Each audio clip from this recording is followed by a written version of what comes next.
Selamat malam, jumpa lagi dalam program Renungan Harian Toraya dan Doa Malam edisi Sabtu tanggal 2 April 2022. Dari Gedung Gereja Toraja Jemaat Elim Balikpapan, kami menyapa saudara-saudara sidang jemaat sekalian dengan sapaan damai sejahtera bagi kamu. Bapak Ibu, mari kita persiapan hati dan pikiran kita beribadah kepada Tuhan.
Sebelumnya kita membaca firman Tuhan, mari kita mohon pertolongan Tuhan.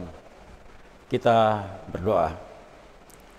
Segala puji dan hormat kami naikkan kepadamu ya Allah, oleh karena kasih kemurahan-Mu, sehingga hingga saat ini kami tetap kuat sehat dalam menjalani hidup yang Tuhan karuniakan. Bahkan malam ini Tuhan, kami akan mempersiapkan diri untuk mengikuti ibadah renungan dan doa dari Gereja Toraja Jemaat Elim Balikpapan. Oleh sebab itu Tuhan, kuduskan kami, berkati kami, bahkan biarlah kuasa Roh yang kudus menerangi hati pikiran kami, sehingga apa yang kami renungkan, kami dengarkan, semua itu berkenan dalam kehidupan kami. Bapa kami dalam surga, inilah doa kami yang semua kami mohon hanya di dalam nama Yesus Kristus, Tuhan dan Juru Selamat kami. Amin.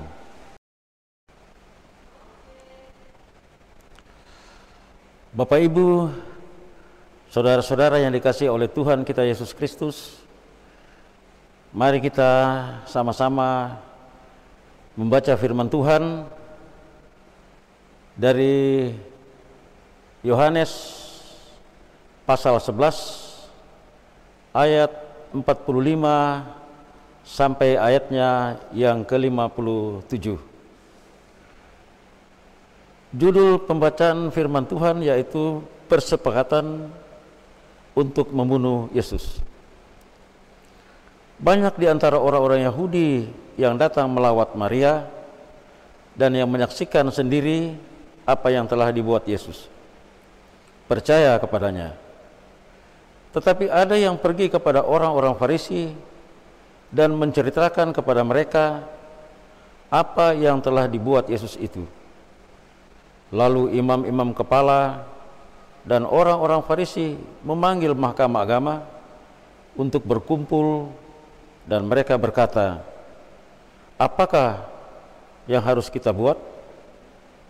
Sebab orang itu membuat banyak mujizat. Apabila kita biarkan dia, maka semua orang akan percaya kepadanya, dan orang-orang Roma akan datang dan akan merampas tempat suci kita serta bangsa kita.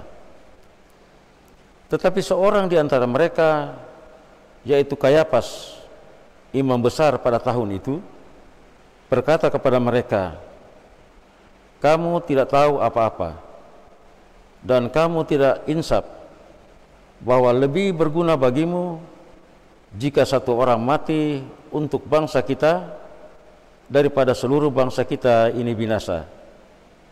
Hal itu dikatakannya bukan dari dirinya sendiri, tetapi sebagai imam besar pada tahun itu ia bernubuat bahwa Yesus akan mati untuk bangsa itu, dan bukan untuk bangsa itu saja, tetapi juga untuk mengumpulkan dan mempersatukan anak-anak Allah yang tercerai-berai. Mulai dari hari itu mereka sepakat untuk membunuh dia. Tetapi karena itu Yesus tidak tampil lagi di muka umum di antara orang-orang Yahudi.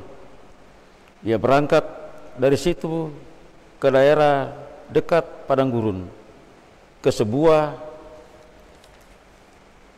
kota yang bernama Efraim, dan di situ ia tinggal bersama-sama murid-muridnya.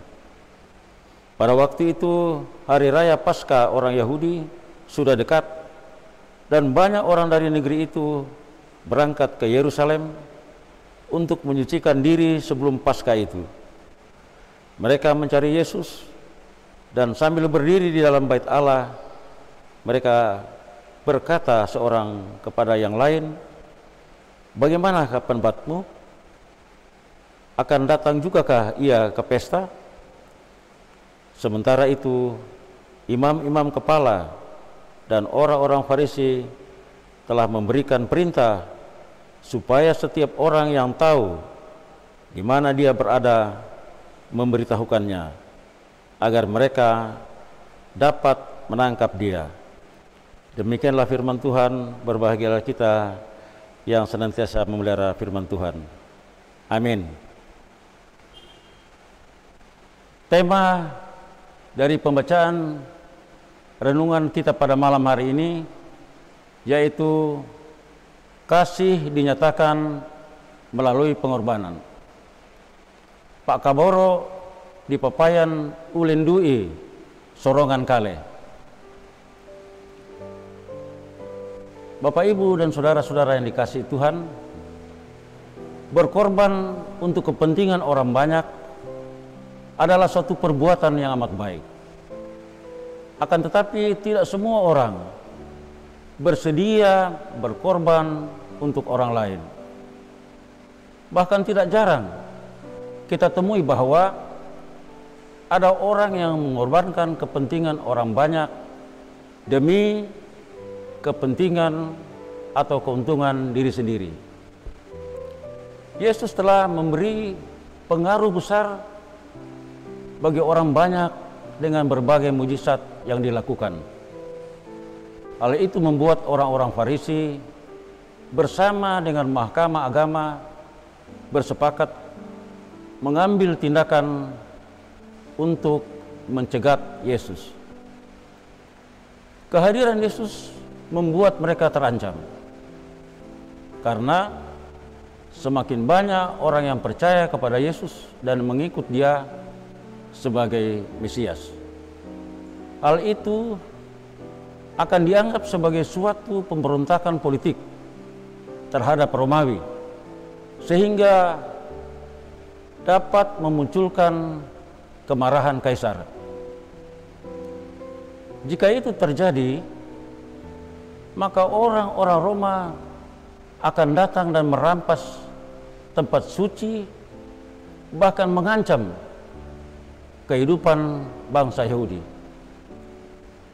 Kayafas sebagai pemegang jabatan imam besar mengusulkan bahwa lebih baik satu orang mati untuk orang banyak daripada orang banyak dikorbankan karena satu orang. Walaupun Kayafas sendiri tidak menyadari hal tersebut, akan tetapi Injil mencatat bahwa hal itu dikatakannya sebagai sebuah nubuatan terhadap kematian Yesus yang mati untuk keselamatan manusia. Saudara-saudara yang dikasihi Tuhan, kasih Tuhan kepada dunia ini dinyatakan melalui pengorbanan dirinya. Dia mau berkorban walaupun manusia yang seharusnya dihukum. Pengorbanan itu telah diteladankan Tuhan Yesus bagi orang percaya, bahwa terkadang kita perlu berkorban demi suatu kebenaran. Hal itu memanglah tidak mudah, tetapi percayalah, pengorbanan yang disertai ketulusan dan penyerahan kepada Tuhan, tentulah pengorbanan kita tidak akan sia-sia. Terpujilah Kristus. Amin.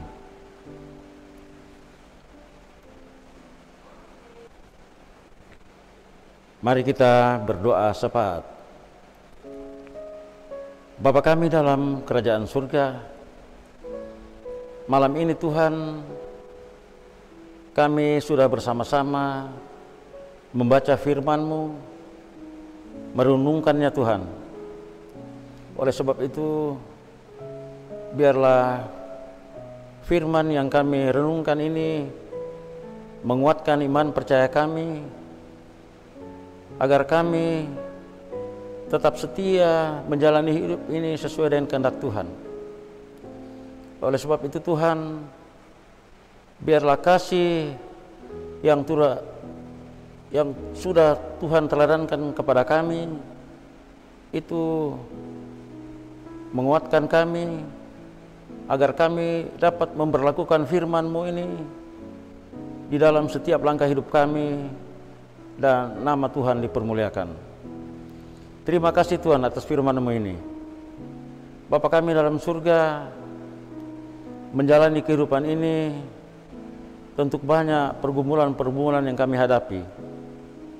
Ya Tuhan, saudara-saudara kami yang mengalami sakit penyakit, khususnya menghadapi COVID-19, ya Tuhan, biarlah dalam suasana keadaan seperti sekarang ini, Tuhan, pertetapan iman percaya kami, kuatkan kami dalam menghadapi setiap tantangan dan pergumulan.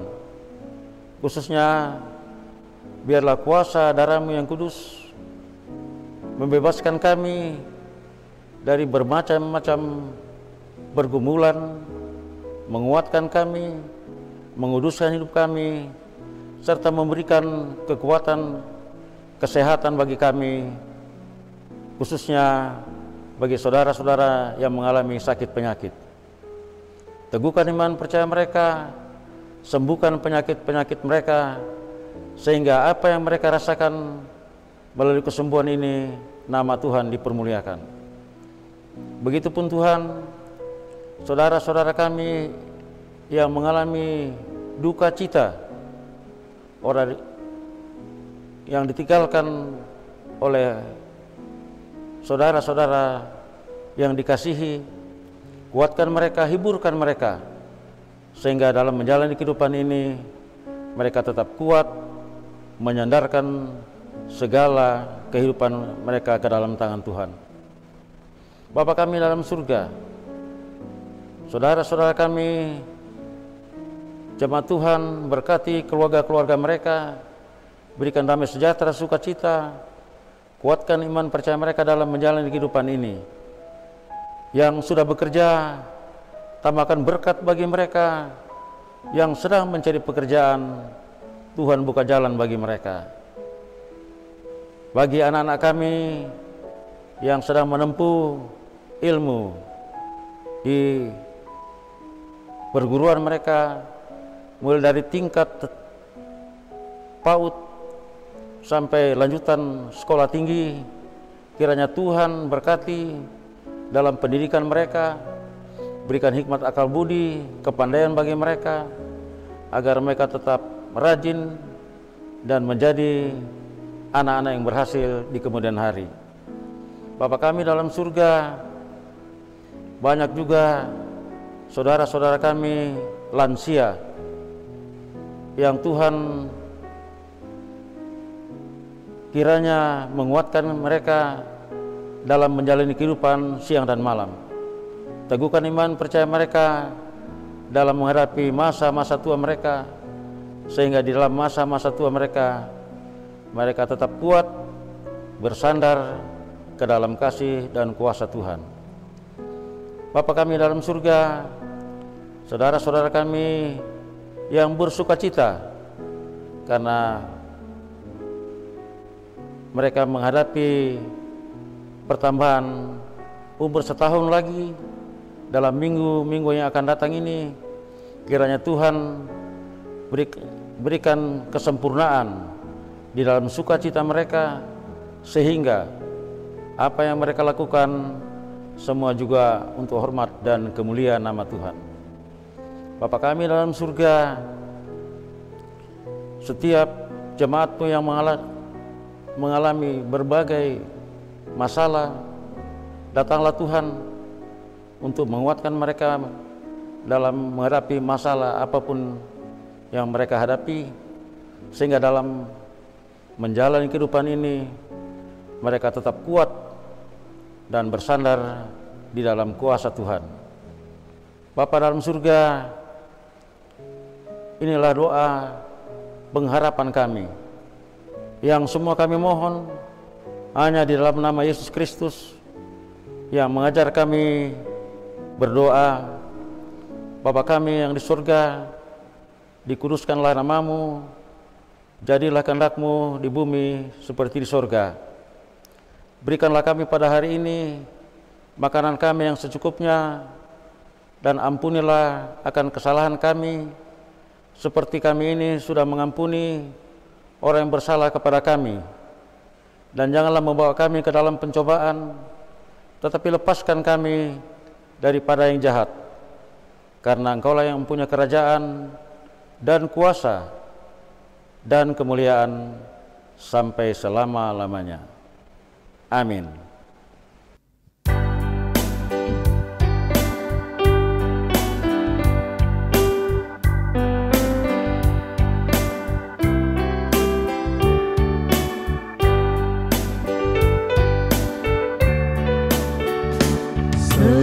Serikat persaudaraan, berdirilah teguh, sempurnakan persatuan di dalam Tuhanmu.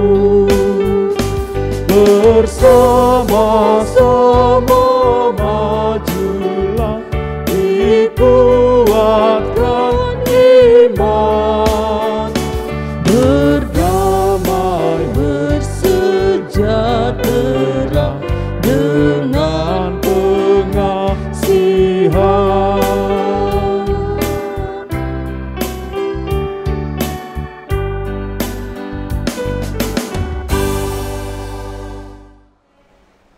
Demikianlah renungan harian Toraya dan doa malam edisi Sabtu tanggal 2 April 2022. Selamat malam, Tuhan Yesus senantiasa memberkati kita semua. Amin.